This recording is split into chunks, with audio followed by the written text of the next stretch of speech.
കോഴിക്കോട്ടെ ജോലികൾ ഇനിയും ബാക്കിയാണ്. ഞാൻ ഇന്ന് തന്നെ സുമിയെ കൊണ്ട് തിരിച്ചു പോകാൻ പോവാണ് കോഴിക്കോട്ടേക്ക്.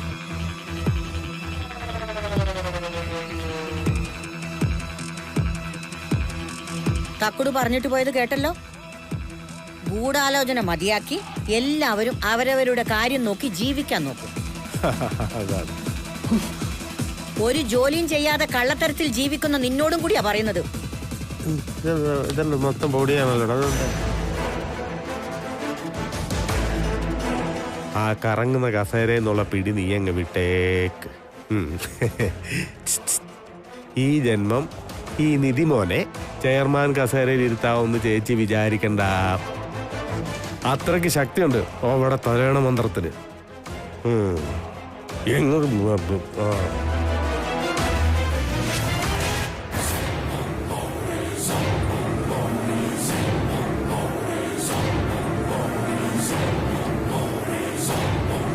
നോക്കിക്കോ, രണ്ടിനെയും രണ്ട് പാത്രത്തിലാക്കിയില്ലെങ്കിൽ എന്റെ പേര് അനുരാധ എന്നല്ല.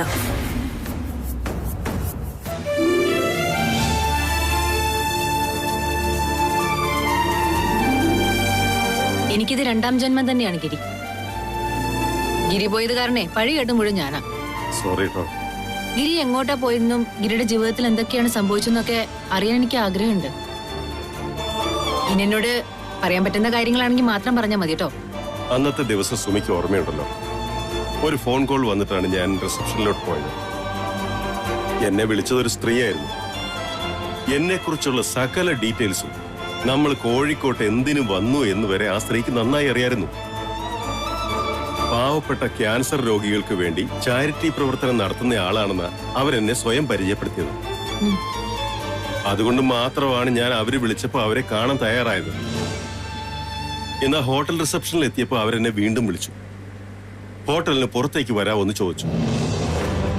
ഒരു സ്ത്രീ ആയതുകൊണ്ട് ഹോട്ടലിൽ വരാനുള്ള മടി കാരണമായിരിക്കും അവരങ്ങനെ പറയുന്നതെന്ന് ഞാൻ കരുതി. പക്ഷേ എന്റെ ഉള്ളിൽ ചെറിയൊരു സംശയം ഉണ്ടായിരുന്നു. അതാ ഞാൻ ഫോൺ സ്വിച്ച് ഓഫ് ചെയ്തിട്ട് റിസപ്ഷനിൽ ഏൽപ്പിച്ചത്. അങ്ങനെ ഞാൻ പുറത്തിറങ്ങി. പുറത്ത് നിർത്തിയിട്ടിരുന്ന ഒരു കാറിനടുത്തേക്ക് ഞാൻ ചെന്നു.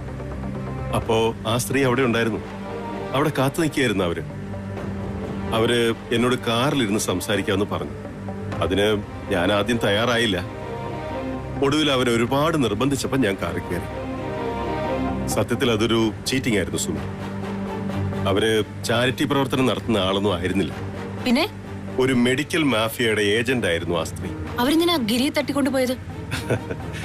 അതല്ലേ സുമി തമാശ. നമ്മൾ കോഴിക്കോട്ട് നടപ്പിലാക്കാൻ പോകുന്ന സാന്ത്വനം മെഡിക്കൽ പ്രോജക്റ്റുകളിൽ നിന്നെല്ലാം പിന്മാറണമെന്നതായിരുന്നു അവരുടെ ആവശ്യം.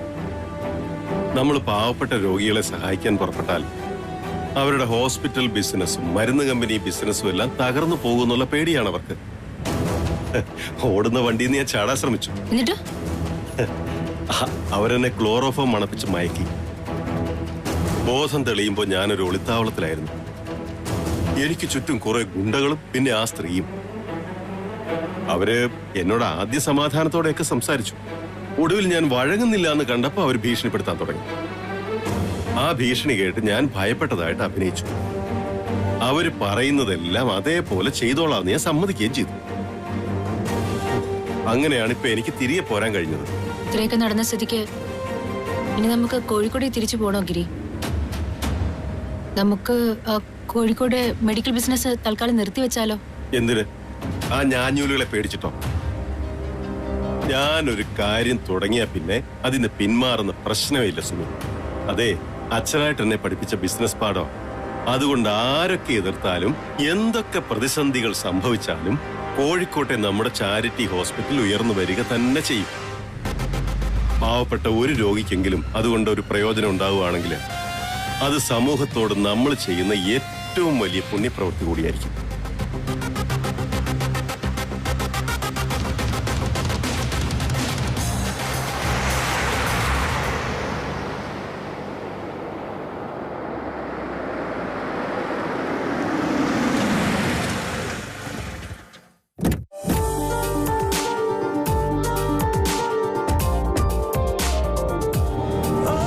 Welcome sir. Thank you. Welcome madam. Thank you. Come on. വരൂ. പിന്നെ ഈ പ്രോജക്ടിന്റെ വിശദാംശങ്ങളൊക്കെ ഞങ്ങൾ സാറിന്റെ കമ്പനിയിലെ ആകാശ് സാറുമായിട്ട് ചർച്ച ചെയ്തായിരുന്നു. ആകാശ് എനിക്ക് ഇതിനെക്കുറിച്ചൊരു ഏകദേശ ഔട്ട്ലൈൻ തന്നിട്ടുണ്ടായിരുന്നു. അതല്ലാതെ കൂടുതലൊന്നും എനിക്കറിയില്ല. അതിനെക്കുറിച്ച് ഞങ്ങളുടെ PRO മിസ്സിസ് ആൻമേരിയ സാറിന് എക്സ്പ്ലെയിൻ ചെയ്യും. Miss an, please. സർ, ഞങ്ങളുടേത് സാന്ത്വനം ഗ്രൂപ്പ് ഓഫ് ചാരിറ്റബിൾ ട്രസ്റ്റിന്റെ കീഴിൽ പ്രവർത്തിക്കുന്ന ഒരു സാധാരണ ആശുപത്രിയാണ്. ദിവസേന ഒരുപാട് ക്യാൻസർ രോഗികൾ ഇവിടെ ചികിത്സ തേടി വരാറുണ്ടെങ്കിലും അവരെ ഒന്ന് നന്നായി ചികിത്സിക്കാനുള്ള ഒരു ഓങ്കോളജി ഡിപ്പാർട്ട്മെന്റ് ഇവിടെയില്ല. അങ്ങനെ എല്ലാ സജ്ജീകരണങ്ങളോടും കൂടിയ ഒരു ഓങ്കോളജി ഡിപ്പാർട്ട്മെന്റ് ഇവിടെ പ്രവർത്തിക്കണമെങ്കിൽ അതിന് ധാരാളം ഫണ്ട് ആവശ്യമുണ്ട്. അത് ഞങ്ങളുടേതുപോലെ ഒരു ചെറിയ ചാരിറ്റബിൾ ട്രസ്റ്റിന് താങ്ങാവുന്നതിലും അപ്പുറമാണ്. അതുകൊണ്ടാണ് ഈ പ്രവർത്തനത്തിൽ പങ്കാളിയാവാൻ സാറിന്റെ SS ഗ്രൂപ്പ് ഓഫ് കമ്പനീസിനെ ഞങ്ങൾ ക്ഷണിച്ചത്. അങ്ങനെ എന്റെ കമ്പനി ഇതിൽ പങ്കാളിയായാൽ അതുകൊണ്ട് രോഗദുരിതം അനുഭവിക്കുന്ന സാധാരണക്കാരായ ക്യാൻസർ രോഗികൾക്ക് എന്ത് ഗുണമാണ് ഉണ്ടാകാൻ പോകുന്നത്? അതൊരു നല്ല ചോദ്യമാണ് സർ. അങ്ങനെ സാറിന്റെ കമ്പനി ഇതിൽ പണം മുടക്കി പങ്കാളിയാവുകയാണെങ്കിൽ പാവപ്പെട്ട സാധാരണക്കാരായ ക്യാൻസർ രോഗികൾക്ക് ലോക നിലവാരമുള്ള ചികിത്സ വളരെ ചുരുങ്ങിയ ചെലവിൽ നമുക്ക് കൊടുക്കാൻ സാധിക്കും. ഗുഡ്, അത് വളരെ നല്ലൊരു കാര്യമാണ്. അത് മാത്രമല്ല സർ, അങ്ങനെ ഒരു പ്രോജക്റ്റ് ഇവിടെ നടപ്പിലാവുകയാണെങ്കിൽ ക്യാൻസർ ചികിത്സ തേടി സ്വകാര്യ ആശുപത്രിയിൽ പോകുന്ന സാധാരണ ജനങ്ങൾക്ക് അതൊരു വലിയ ആശ്വാസം തന്നെയായിരിക്കും. മേഡം അഭിപ്രായമൊന്നും പറഞ്ഞില്ലല്ലോ. കമ്പനി കാര്യങ്ങളിൽ ഞാൻ ഇടപെടാറില്ല. അതെല്ലാം ഗിരിയേട്ടൻ തന്നെ ചെയ്യാറ്. ഇതൊരു ചാരിറ്റി കാര്യമാണെന്ന് പറഞ്ഞുകൊണ്ട് മാത്രമാണ് ഇപ്പൊ ഞാൻ വന്നത്.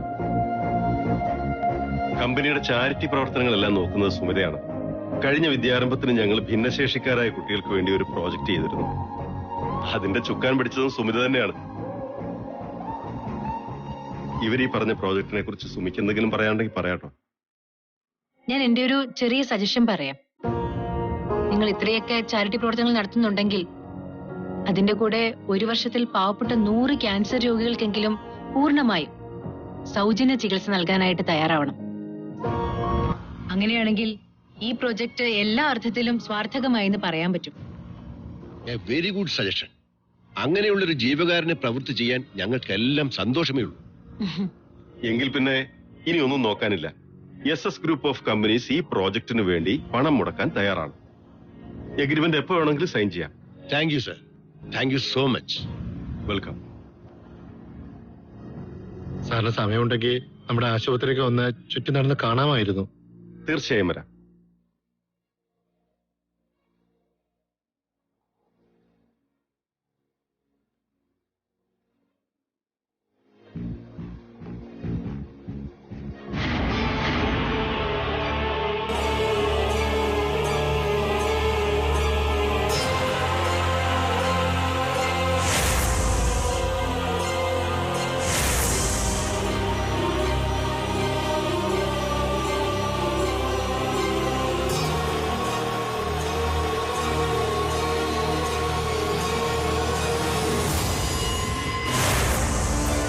എന്താ ഗിരി?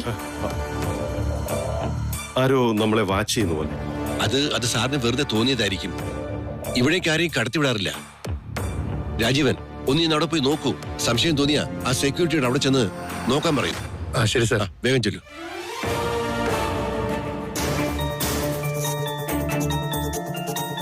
കഴിഞ്ഞ ദിവസം മിഠായി തെരുവിൽ വെച്ചും എനിക്ക് ഇങ്ങനെ ഒരു അനുഭവം ഉണ്ടായി. സുമി ഓർക്കുന്നില്ല അത്?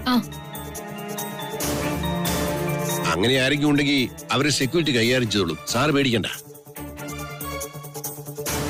ഇനി നമുക്ക് നമ്മുടെ എക്സ്റേ യൂണിറ്റ് ഒന്ന് കാണാം. ശരി, വരണം സാർ.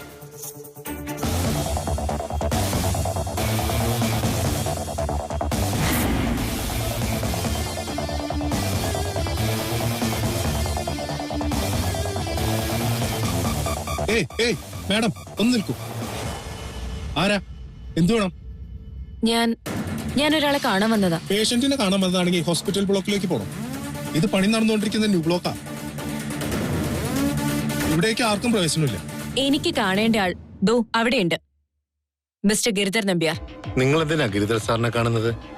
അത് ഞാൻ അദ്ദേഹത്തോട് പറഞ്ഞോളാം. എനിക്ക് ഗിരിധർ നമ്പ്യാരെ കണ്ടേ പറ്റൂ. അയാളെ കാണാതെ ഞാൻ ഇവിടുന്ന് പോകുന്ന പ്രശ്നമില്ല. എന്നെ തടയാൻ നോക്കണ്ട.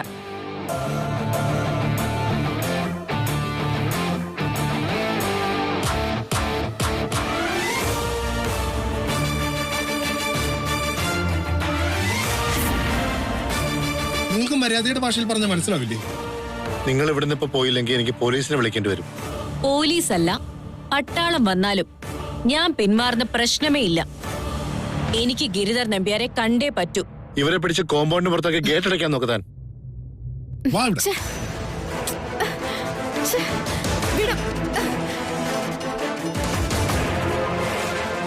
എന്താ രാജീവ് അവിടെ പ്രശ്നം? ആ പെൺകുട്ടി ഗിരിസാറിനെ കാണണമെന്ന് പറഞ്ഞ ഒരേ ബഹളം. എന്താ കാര്യം? ചോദിച്ചു, പക്ഷെ അവൾ അതിന് വ്യക്തമായി മറുപടി ഒന്നും പറയുന്നില്ല. എന്താ കുട്ടിയുടെ പേര്? ആ പ്രതീക്ഷ എന്നാ പറഞ്ഞത്.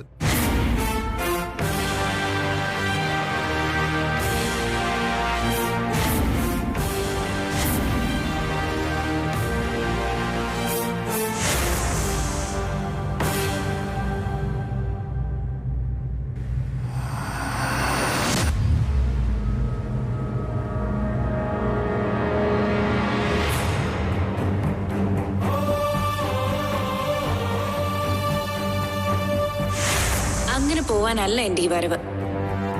നിങ്ങൾക്ക് എന്തു വേണമെങ്കിലും ചെയ്യാം, പക്ഷേ വിചാരിച്ച കാര്യത്തിൽ നിന്ന് ഞാൻ പിന്മാറുന്ന പ്രശ്നമേ ഇല്ല. പ്രതീക്ഷ എന്തിനായിരിക്കും ആശുപത്രിയിൽ എന്നെ അന്വേഷിച്ചു വന്നത്? അതല്ല ഇനി മറ്റെന്തെങ്കിലും കാര്യത്തിന് അവൾ അവിടെ വന്നതാണോ? എന്തായാലും മനസ്സമാധാനം നഷ്ടപ്പെട്ടു. ശേ,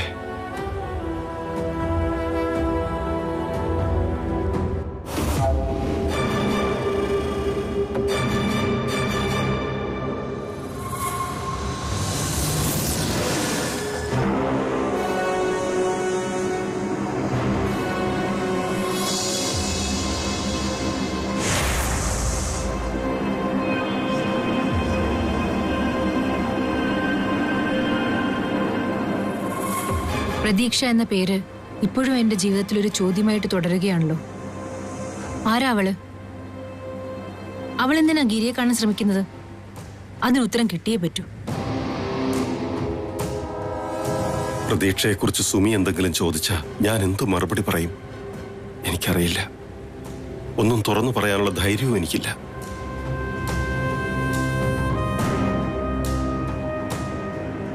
ഇല്ല ഗിരി, ഞാനായിട്ട് അത് ഗിരിയോട് ചോദിക്കില്ല. പ്രതീക്ഷ ആരാണെന്നും അവൾ എന്തിനാണ് ഗിരിയെ പിന്തുടരുന്നത് എന്ന സത്യം തുറന്നു പറയാനുള്ള മര്യാദ ഗിരി കാണിച്ചേ പറ്റൂ.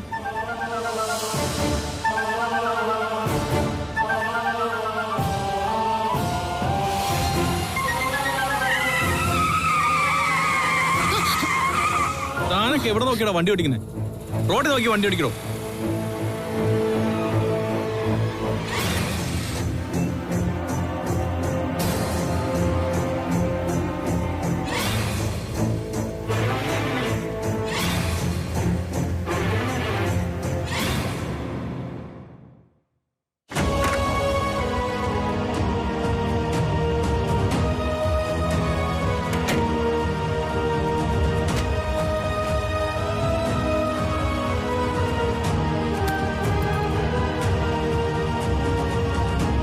ഗിരി, ഗിരി എന്താ ഇത്?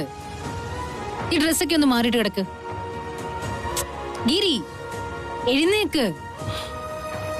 സുമി പ്ലീസ്, എനിക്ക് തീരെ വയ്യ. ഗിരിക്കെന്താ പറ്റിയത്? വയ്യെങ്കി നമുക്ക് ഹോസ്പിറ്റലിൽ പോയാലോ? വൈകിട്ട് ആ ഹോസ്പിറ്റലിൽ പോയതിന്റെ ക്ഷീണമായിരുന്നു. എനിക്ക് ചിലപ്പോഴൊക്കെ ഇങ്ങനെയാ സുമി. ആശുപത്രിയുടെ മണോ ആംബിയൻസോ ഒന്നും പിടിക്കില്ല. വല്ലാത്തൊരു ഇറിറ്റേഷനാ. ഒരു അലർജി പോലെ. ചെറിയൊരു തലവേദനയുണ്ട്. രാത്രിയിലൊന്നും കഴിക്കാതെ കിടന്ന എങ്ങനെയാ ഗിരി? എനിക്കൊന്നും വേണ്ട സുമി. സുമി കഴിച്ചിട്ട് കിടന്നോ.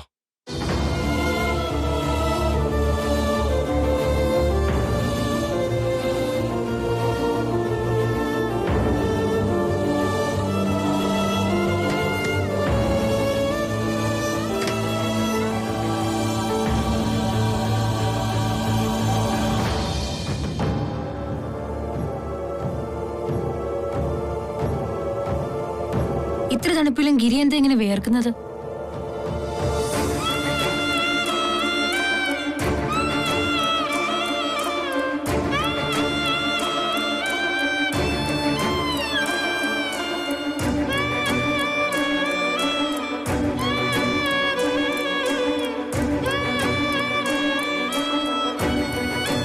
ഇത് അലർജി ഇറിറ്റേഷൻ ഒന്നും അല്ല.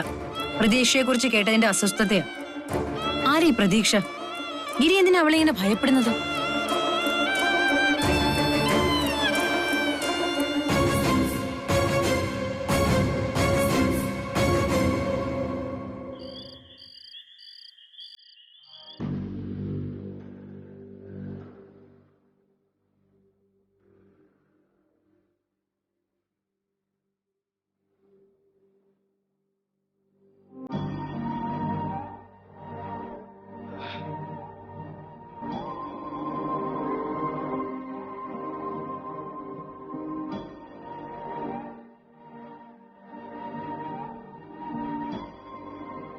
എന്നെ പോലെ തന്നെ ഗിരിയുടെ ഉറക്കം നഷ്ടപ്പെട്ടെന്നാ തോന്നുന്നേ.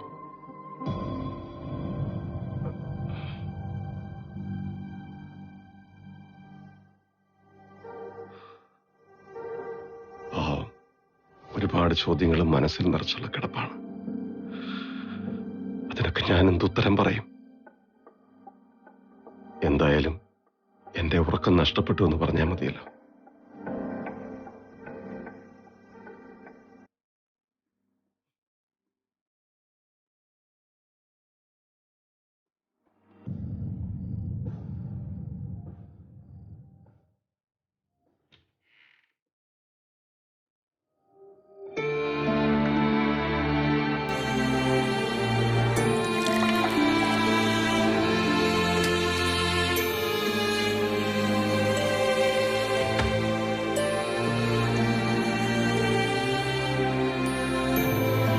പ്രതീക്ഷ കാരണം നമ്മൾ രണ്ടുപേരുടെ ഉറക്കം നഷ്ടപ്പെട്ടല്ലോ ഗിരി.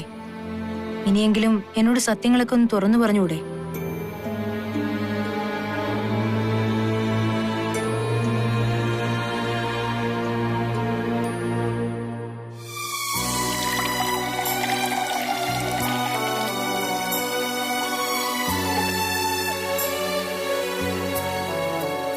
എല്ലാ സത്യങ്ങളും സുമിയോട് തുറന്നു പറയണം. ഇതെല്ലാം കൂട്ടിക്കൂട്ടി വെച്ച് എന്റെ മനസ്സിന്റെ ഭാരം കൂടുകയാണല്ലോ.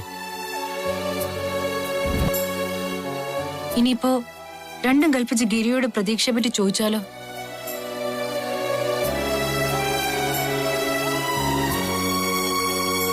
പാവം വല്ലാത്ത ടെൻഷൻ അടിക്കുന്നുണ്ട്.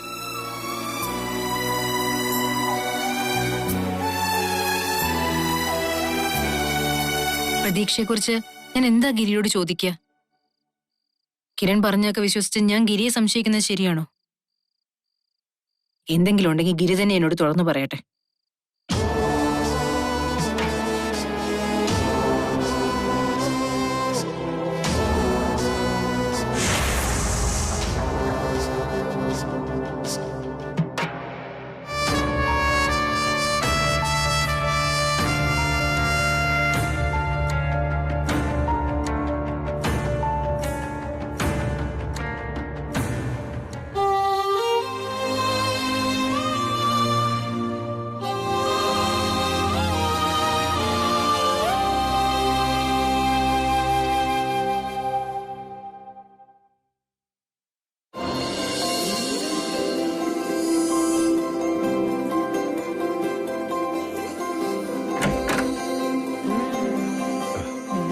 Good morning. ഗിരി നേരത്തെ എഴുന്നേറ്റോ? നേരത്തെ ഉണർന്നു, പിന്നെ അങ്ങ് എഴുന്നേറ്റു. എന്നെ എന്താ വിളിക്കുന്നത്? ഞാൻ നോക്കിയപ്പോ സുമി നല്ല ഉറക്കമാണ്. കണ്ടിട്ട് വിളിക്കാൻ തോന്നിയില്ല.